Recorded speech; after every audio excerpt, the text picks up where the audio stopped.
આપ જોઈ રહ્યા છો રાજકોટથી સીધા દ્રશ્યો વિજય રૂપાણીના અંતિમ સંસ્કાર અને અલવિદા વિજય રૂપાણી। રાજકોટના અલગ અલગ વિસ્તારોથી આ અંતિમ સંસ્કાર અને એ પહેલા જ આપ જોઈ રહ્યા છો વિજય રૂપાણીને અમિત શાહ CR પાટીલ પણ અંતિમ યાત્રામાં જોડાશે। ખૂબ જ આ દુઃખની ઘડી CM ભૂપેન્દ્ર પટેલ અને હર્ષ સંઘવી પણ આ યાત્રામાં જોડાશે। તો જે રીતનો ઘટનાક્રમ સર્જાયો છે, બિલ્ડિંગો પર અડધી કાઠીએ રાષ્ટ્રધ્વજ ફરકાવાયો છે અને રાજકોટ શબ્દ છે એક લોકલાડીલા રાજકોટ માટે ઘણું બધું કર્યું છે। ચોક્કસ જ સ્વર્ગસ્થ જે વિજયભાઈ રૂપાણી છે કે તેમના પાર્થિવ દેહને અત્યારે લાવવામાં આવ્યું છે અને રાજકોટના અલગ અલગ વિસ્તારમાંથી તેમની આ મોક્ષ રથ છે તે અત્યારે પ્રસ્થાન છે તે કરી રહ્યો છે। અત્યારે ભાવનગર રોડ પર આ મોક્ષ રથ છે તે પહોંચી રહ્યો છે, જ્યાં વિજયભાઈ રૂપાણી છે કે તેમના દ્વારા સ્વર્ગસ્થ પુત્ર પૂજિત રૂપાણીના યાદમાં જે એક સંસ્થા છે તે પૂજિત મેમોરિયલ ટ્રસ્ટ છે તે બનાવ્યું હતું ને જે કહી શકાય કે જે ભિક્ષાવૃત્તિ કરતા જે બાળકો હોય તેમને અભ્યાસ કરાવવાનું આ ટ્રસ્ટ છે તે કામગીરી છે તે કરી રહ્યું છે।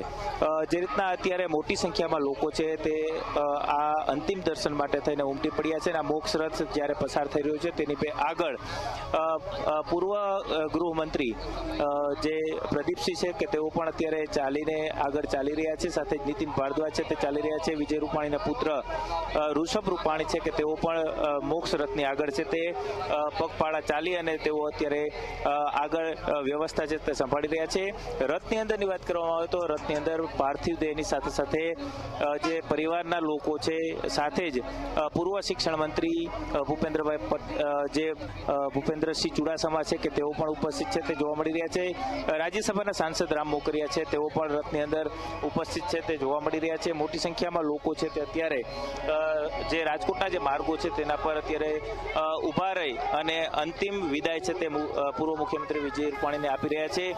પૂર્વ મુખ્યમંત્રી વિજય રૂપાણીની જન્મથી લઈ અને મુખ્યમંત્રી સુધીની જે સફર છે તેની અંદર 2 ઓગસ્ટ 1956ના રોજ તેમનો બર્માના રંગૂનમાં તેમનો જન્મ થયો હતો અને ત્યાંથી તેઓ રાજકોટની અંદર આવી અને તેઓ સ્થાયી છે તે થયા હતા। કલકત્તા તેમના જે મૂળ વતન છે ને ત્યાં પણ તેમના જે મોટાભાઈ સહિતના જે પરિવારજનો રહે છે તેઓ પણ અત્યારે રાજકોટની અંદર ઉપસ્થિત છે તે જોવા મળી રહ્યા છે। 1971માં રાષ્ટ્રીય સ્વયંસેવક સંઘ સાથે વિજય રૂપાણી છે તે જોડાયા હતા અને સરકારના અલગ અલગ હોદ્દાઓ પર તેમને કામ છે તે કર્યું છે। કોર્પોરેશનથી લઈ અને મુખ્યમંત્રી સુધીનું પદ છે તે તેમને ખાસ કરીને આ પદ ભોગવ્યા છે। હવે તે પંજાબના પ્રભારી તરીકે તેઓ પોતાની ફરજ છે તે બજાવતા હતા। જે રીતના સવારે ભાજપના નેતા ધનસુખ ભંડેરી કહ્યું હતું કે 5 તારીખે જ તેઓ ત્રણેય મિત્રો ધનસુખ ભંડેરી, નીતિન ભારદ્વાજ અને વિજય રૂપાણી છે કે તેઓ પરિવાર સાથે લંડન છે તે જવાના હતા અને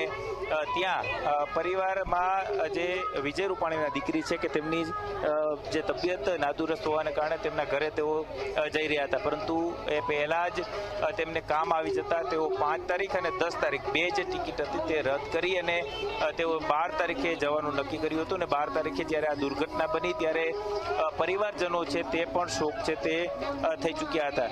વિજય રૂપાણીના જે સંગઠનની વાત કરવામાં આવે તો તેઓ વિદ્યાર્થી સંગઠનથી મહામંત્રી તેઓ રહ્યા હતા। ABVPની અંદર તેમને અનેક પડકારો છે તે ઝીલ્યા હતા। ધર્મેન્દ્ર કોલેજ ખાતે તેમને નોંધપાત્ર બહુમતી સાથે વિદ્યાર્થી સંગઠનની અંદર મહામંત્રી તરીકે ચૂંટાઈ આવ્યા હતા।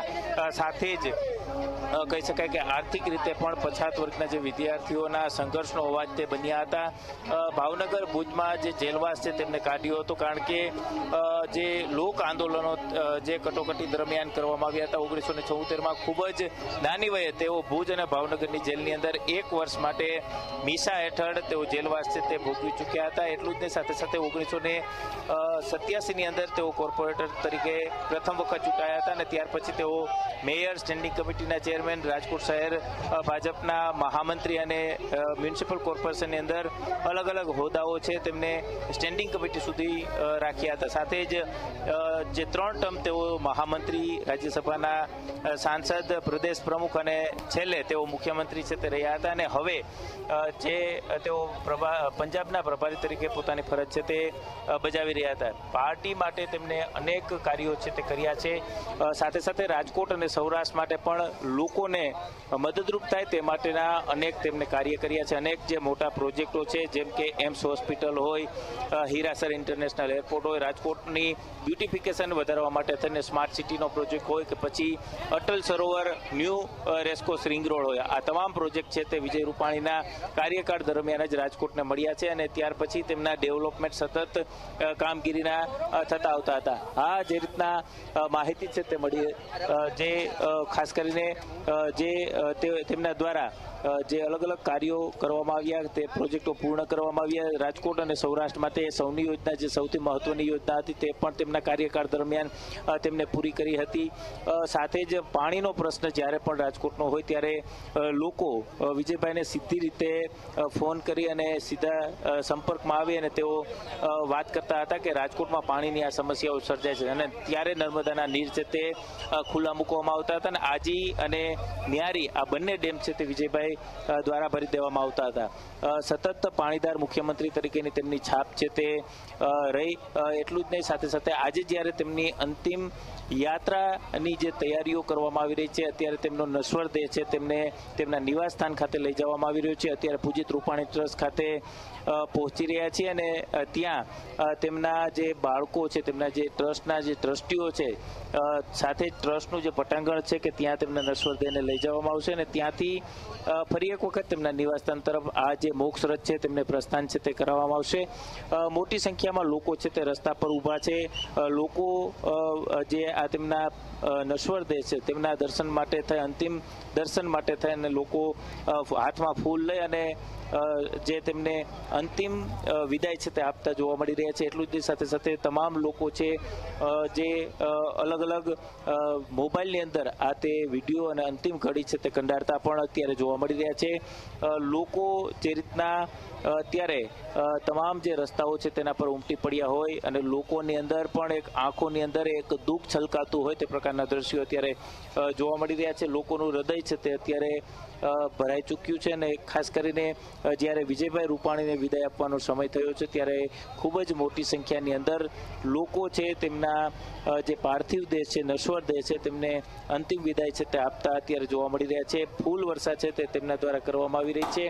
એટલું જ નહીં, સાથે સાથે જે નીતિન ભારદ્વાજ અને ઋષભ રૂપાણી છે કે બંને જે રથની અંદર સવાર હતા તેઓ પણ નીચે ઉતરી અને આગળની જે વ્યવસ્થા જળવાઈ રહે, ટ્રાફિકની સમસ્યા ન થાય અને જ્યારે આ મોક્ષ રથ જે જગ્યાએથી પસાર થાય ત્યારે લોકો ને સાંત્વના છે તે તેઓ આપતા અત્યારે જોવા મળી રહ્યા છે. એટલે કે મોટી સંખ્યામાં જ્યારે લોકો રસ્તા પર અત્યારે જોવા મળી રહ્યા છે ને જે મોક્ષ રથ છે તે જે જગ્યાએથી પસાર થઈ રહ્યો છે ત્યાં લોકોની આંખોમાં એક આંસુ છે તે પણ અત્યારે જોવા મળી રહ્યા છે. એટલે કે ખૂબ જ દુઃખ સાથે લોકો વિજયભાઈ રૂપાણીને અત્યારે વિદાય આપતા હોય તે પ્રકારના દ્રશ્યો અત્યારે જોવા મળી રહ્યા છે. જનક, સૌથી મહત્વની વાત એ છે કે જ્યારે પૂર્વ મુખ્યમંત્રી વિજય રૂપાણી જ્યારે સત્તા ઉપર હતા ત્યારે પણ તેમને જે જમીની જે માણસો હોય, જે પોતાના મત વિસ્તારના હોય કે ગુજરાત રાજ્યના કોઈ પણ શહેરના લોકો હોય, તેમની સાથે તેઓ સીધી રીતે જોડાયેલા હતા અને અમુક તો એવા કાર્યકરો હતા કે તેમને જે સીધા નામ લઈ અને બોલાવતા હતા. કોઈ સીએમ કાર્યાલયની અંદર જાય તો તેમને પણ તેઓ નામ લઈ અને બોલાવતા. આ પ્રકારના જે સ્વભાવ સાથેના જે પૂર્વ મુખ્યમંત્રી વિજય રૂપાણી છે તેને લોકો આજે જ્યારે વિદાય આપી રહ્યા છે ત્યારે લોકોની આંખોની અંદર પણ આંસુ છે તે અત્યારે જોવા મળી રહ્યા છે. જી જનાબ. બિલકુલ બિલકુલ. ગૌરવ આપણી પાસે આવીએ છે. આપ જોઈ રહ્યા છો રાજકોટથી આ દ્રશ્યો. વિજય રૂપાણી મતલબ એક વિદેશમાં એમનો જન્મ થાય છે, પિતા સાથે ગુજરાત ફર્યા, મ્યાનમારની રાજધાની રંગૂનમાં એમનો જન્મ થાય છે, પિતા ધંધા માટે ત્યાં ગયા, 60માં 4 વર્ષ પછી રાજકોટ ફર્યા અને ત્યાર પછી ગુજરાતમાં પરત ફર્યા બાદ તેમનો અભ્યાસ અહીંથી શરૂ થાય છે. એબીવીપી પછી જનસંઘ સાથે તેઓ જોડાયા અને વિજય રૂપાણીની ગણતરી ભાજપના તે ખાંટી નેતાઓમાં થાય છે કે જેઓ શરૂઆતથી જ પાર્ટી સાથે જોડાયેલા રહ્યા, ક્યારેય એમને વિચારધારા બદલી નથી. વિદ્યાર્થી